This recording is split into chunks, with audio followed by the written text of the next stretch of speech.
یہ میں پڑھ رہا تھا کہ ہارون الرشید حضرت داؤد طائی کی خدمت میں گیا رحمۃ اللہ تعالیٰ علیہ، تو جا کے نہ کہتا حضور ان کو نصیحت کرو.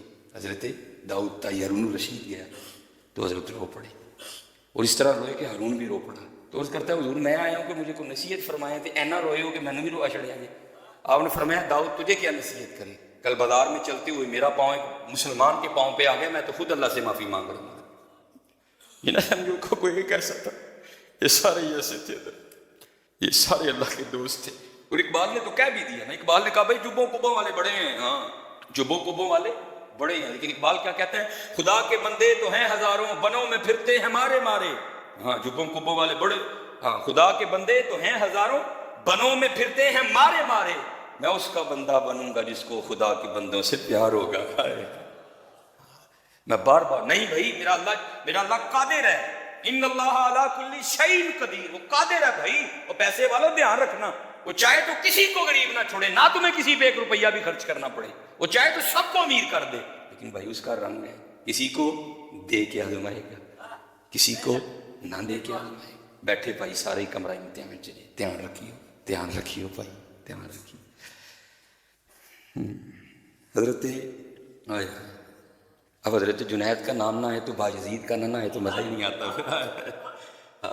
اب حضرت باجزید کا نام نہ ہے تو مزہ ہی نہیں آئے گا. پھر شوکت سنجر و سلیم تیرے جلال کی نمود، فقر جنید و باجزید تیرا جمال بے نقاب. اب حضرت جنید کا نام آئے تو حضرت باجزید کا نہ ہے تو مزہ ہی نہیں بنتا ہے. یہ اور حضرت آج کل یہ نیٹ ہے نا، اگر اس کے فائدے بڑھے ہیں تو نقصان بھی بڑھے ہیں. باقاعدہ ایک مہم چلائی جا رہی ہے، تو میں آپ سے کہوں گا آپ خود ان بزرگوں کو پڑھیں اور پھر فیصلہ کریں کہ یہ کیسے لوگ تھے، یہ کیسے لوگ تھے جن کی ایک ایک ادا سنت مصطفیٰ ہے.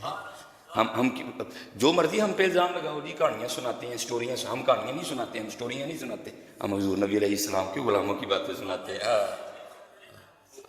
کہ قرآن کریم نے کہا اطیع اللہ و اطیع الرسول. آپ میں تجھے بتاؤں کہ اطاعت کرنے والوں نے اطاعت کی کس طرح ہے. میں اس دن پڑھ رہا تھا یہ موضوع ہے نا، یہ جراب، یہ چلو قرآن پاک ہے، میں سے اوپر یہ جراب ہے سردیوں. تو سنت کیا ہے کہ پہنتے ہوئے پہلے بسم اللہ شریف پڑھ کے دائیں پہنو، ٹھیک ہے جی. اس میں بھی سنت ڈائریکٹ پہن نہ ہو، بلکہ پہلے اس کو جھاڑو تاکہ اس میں کوئی تنکا نہ ہو، کوئی کانٹا نہ ہو، کوئی کیڑا وغیرہ نہ ہو، آپ کا نقصان. یہ بھی سنت ہے. اگر آپ نے بند شوز پہنے اس میں بھی سنت ہے، اس کو بھی پہلے جھاڑو تاکہ اندر کوئی چیز نہ چلی گئی ہو، آپ کے پیر کو نقصان نہ ہو جائے. حضور نبی علیہ السلام ہم پہ کتنے شفیق ہیں حضرت، کتنا سونا طریقہ میں عطا فرما دیا. یہ حضرت جی کیونکہ اب تو ہم بھی سفر پہ رہتے ہیں تو میں نے اس کا مشاہدہ بھی کیا. ایک دن نوائے وقت پہ خبر چلی سنت نبوی علیہ السلام کے والے سے. ہوا کیا حضرت جی، راول پنڈی جاتے ہوئے نا، جو دوست جاتے ہیں ان کو پتہ ہے بڑے ٹرک ہیں، بڑے ہوٹل ہیں جہاں پہ ٹرک وغیرہ اسٹے کرتے ہیں. ہوا کیا ہے کہ ٹرک والا اترا تو اس نے ایک ہوٹل سے نا کھانا کھایا، تو کھانا کھانے کے تھوڑی دیر بعد وہ وہیں مر گیا. اب وہ پولیس آئی، ہوٹل والے کو گرفتار کر لیا گیا، سارا عملہ گرفتار ہوا، ہوٹل سیل کر دیا گیا. جب اس ٹرک ڈرائیور کے ٹیسٹ کیے گئے تو کیا آیا، اس کا جو انتقال ہے نا وہ سانپ کے زہر کی وجہ سے ہوا ہے. اب وہ شک میں پڑ گئے بھائی کھانا سانپ کا زہر کیسے ہو گیا. جب اس کے مزید ٹیسٹ کیے گئے تو اس کی انگلیوں پہ سانپ کا زہر لگا ہوا تھا. اب ان کو ہے نا یہ بھی انگلیوں پہ سانپ کا زہر کیسے لگ گیا. اس کا ٹرک تھا، جب اس کے ٹرک کو دیکھا گیا نا تو اس کے ٹرک کے پچھلے پہیے پہ بھی سانپ کا زہر لگا ہوا. اب اینڈ پہ بات کیا ہوئی کہ وہ ٹرک چلا رہا تھا، راستے میں کوئی سانپ اس کے ٹرک کے نیچے آ کے کچلا گیا، مارا گیا، اس کا زہر ٹائر کو لگ گیا. اب آپ کو پتہ ہے کہ ڈرائیوروں کی عادت ہوتی ہے جب آتے ہیں نا تو آ کے پہلے ہوائیں وغیرہ چیک کرتے ہیں. اس نے بھی آ کے اپنے ٹائروں کی ہوا چیک کی تو ظاہر ہاتھ ٹائر کو لگ گیا، تو زہر اس کے بھی ہاتھ کو لگ گیا. اب نبی علیہ السلام کی سنت ہے کہ کھانے سے پہلے ہاتھ دھو لو. اس نے اس پہ عمل نہیں کیا کوئی، اس نے آ کے اسی طرح کھانا کھا لیا. اس کی وجہ سے اس کا اتنی ہم پہ شفیق ہے حضرت. نظر روح میں آسانی دیں، کلمہ یاد دلاتے یہ ہیں. ماں جب اکلوتے کو چھوڑے آ کہہ کے بلاتے یہ ہیں. باپ جہاں بیٹے سے بھاگے لطف وہاں فرماتے یہ ہیں. اپنی بنی ہم آپ بگاڑیں کون بنائے بناتے یہ ہیں. رافع دافع شافع نافع کیا کیا رحمت لاتے یہ ہیں. کہہ دو رضا سے خوش ہو خوش رہ مجدہ رضا کا سناتے یہ ہیں. اتنے شفیق ہیں حضور نبی علیہ السلام. کہ ہمیں ایسا طریقہ عنایت کر دیا کہ میرے امتیوں کا نقصان نہ ہو. تو وہ کوئی بزرگ تھے تو ان کو نا کوئی زخم ہو گیا پاؤں پہ, وہ پھوڑا نکل آیا. تو سنت کیا ہے, پہنتے وقت پہلے دایاں پیر پہنو, اتارتے وقت پہلے بایاں پیر اتارو. پاندیاں چلو پنجابی میں اور آسان کر دیتا ہوں, پاندیاں پہلے سجا پیر پاؤ, لاندیاں جراب پہلے کھبا پیر لاؤ. اب وہ اللہ کے دوست تھے, حضور نبی علیہ السلام کے غلام تھے, وہ جس کو ہم جرا کہتے ہیں, وہ جرا نہ حضرت کا زخم دیکھنے کے لیے آیا. تو حضرت نے نا وہ اوپر موزے پہنے ہوئے تھے, تو آ کے حضرت کو عرض کردہ حضور لاؤ پھر موزے, میں کھبا موزہ اتارا. تو وہ جرا جو ہے نا وہ عرض کرتا ہے حضرت وہ زخم سجے پیر ہوتے ہیں تو ہی کھبا لان دے. فرمایا بھائی زخم تے سجے پیر تے محبوب دی سنت تے کھبا لانا ہے نا, زخم تے سجے پیر تے اور محبوب دی سنت تے کھبا لانا ہے. یہ کسے کہانی ہے؟ یہ حضور کے غلاموں کی باتیں ہیں. وہ لکھا ہے کہ حضرت بایزید رحمۃ اللہ تعالی علیہ حضرت شب بیدار تھے, ساری رات آپ نوافل, اگر سردیاں تو اندر, اگر گرمیاں تو سین میں. یہاں تک لکھا ہے حضرت بایزید کے لیے کہ جب حضرت کا انتقال ہو گیا نا تو آپ کے جو ہمسائے تھے نا وہ رات کو چھت پہ چڑھے. تو حضرت اس وقت لائٹیں وغیرہ تو نہیں ہوتی تھی, ٹھیک ہے, اس وقت تو چاند کی روشنی تھی. وہ ہمسائے جب چھت پہ چڑھے نا تو وہ جو ہمسائے تھے نا وہ بیوی اپنے خامن سے پوچھتی ہے حضرت کے انتقال کے بعد, وہ کہتی ہے بایزید دے ویڑے وچ ایک تنا نہیں سی, میں اکثر رات میں دیکھا سی, تو تنا کتنے گیا؟ تو رو کر کہنے لگا وہ پگلی وہ تنا نہیں تھا, وہ تو بایزید تھے جو ساری رات قیام کیا کرتے تھے, جو ساری رات قیام کیا. تو اندھیرے کی وجہ سے اسے تنا سمجھتی رہی ہے, وہ تنا نہیں تھا, وہ حضرت بایزید تھے جو ساری رات قیام کیا کرتے تھے.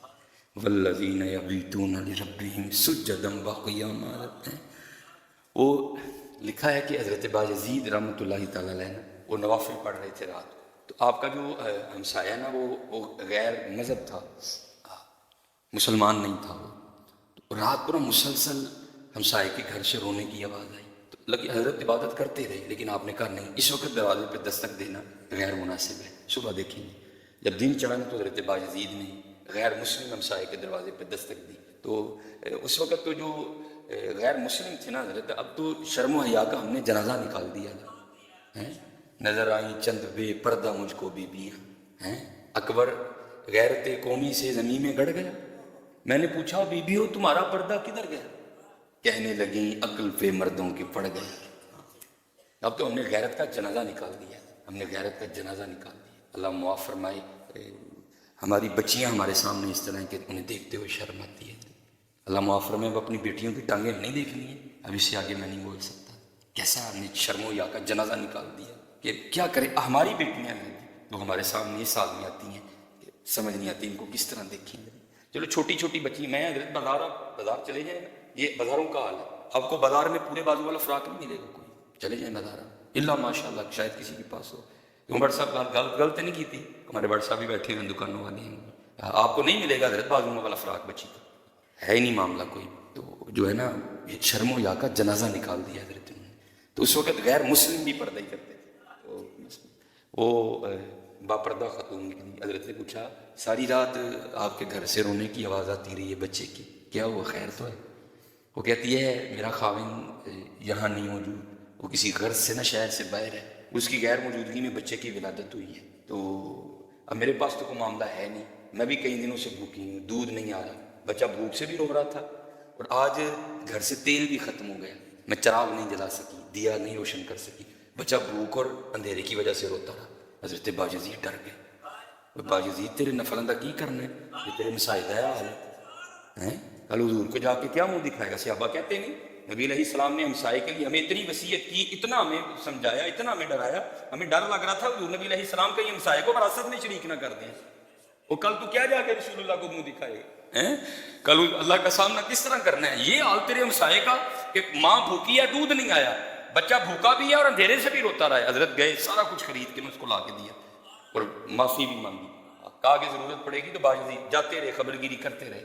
وہ خامد آ گیا, اب ظاہر اس کو بھی پتا تھا کہ کیا معاملہ. وہ آ کے نہ کہتے ہیں پچھوں بھی پریشانی ہوئی ہے, انہیں کہا نہیں بس ایک دن ہی ہوئی ہے, پھر نہیں ہوئی ہے. اس نے کہا کیوں؟ اس نے کہا پھر بایزید نے پریشانی ہونے ہی نہیں دی. بایزید نے خبر گیری کی, اس نے بتا دیا کہ قرآن والے کیسے ہوتے ہیں, اس نے بتا دیا کہ مسلمانوں کا کردار کیا ہوتا ہے.